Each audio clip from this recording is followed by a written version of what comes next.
संत साहित्याचे अभ्यासक सदानंद मोरे सर सध्या आपल्यासोबत फोन लाईनवरून जोडले गेलेले आहेत. सर, मराठी जनांसाठी हा अत्यंत आनंदाचा क्षण आहे, आपण कसं पाहताय?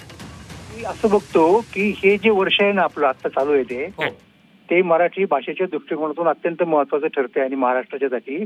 कारण काही महिन्यांपूर्वी आपण मराठी भाषेचं विद्यापीठ काढलं स्वतंत्र.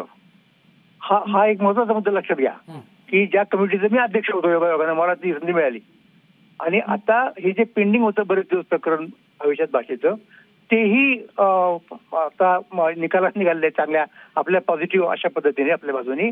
त्यामुळे महाराष्ट्रातल्या लोकांनी एकमेकांचं अभिनंदन केलं पाहिजे. आणि दुसरा मुद्दा मला महत्वाचा सांगायचा आहे की आता आपल्या भाषेला हा जर दर्जा मिळाला तर त्या भाषेची एक प्रतिष्ठा आहे, ती प्रतिष्ठा जपण्याचं काम आपलं आहे.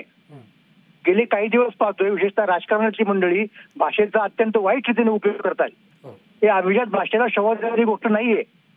त्यामुळे मला अत्यंत यांनी म्हणावं लागतं खेदाने पण नम्रतेनं की भाषा वापरताना आपली भाषा आहे, अभिजात भाषा आहे, साधू संतांची भाषा आहे हे लक्षात घ्या.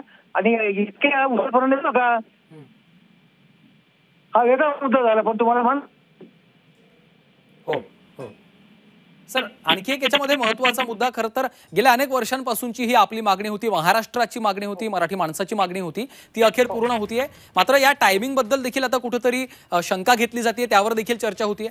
हो, हे बघ मला त्यातलं राजकारणाशी गेलेलं नाही. तेव्हाही जरी झालं असते जाहीर तरी कुठला तरी पक्ष सत्तेवरती असतात ना तेव्हा. त्यामुळं या गोष्टीकडे राजकारण निरपेक्षपणाने पाहावं, आपला आनंद व्यक्त करावा, त्याला कशाला आपण काहीतरी घालमूट लावायचं.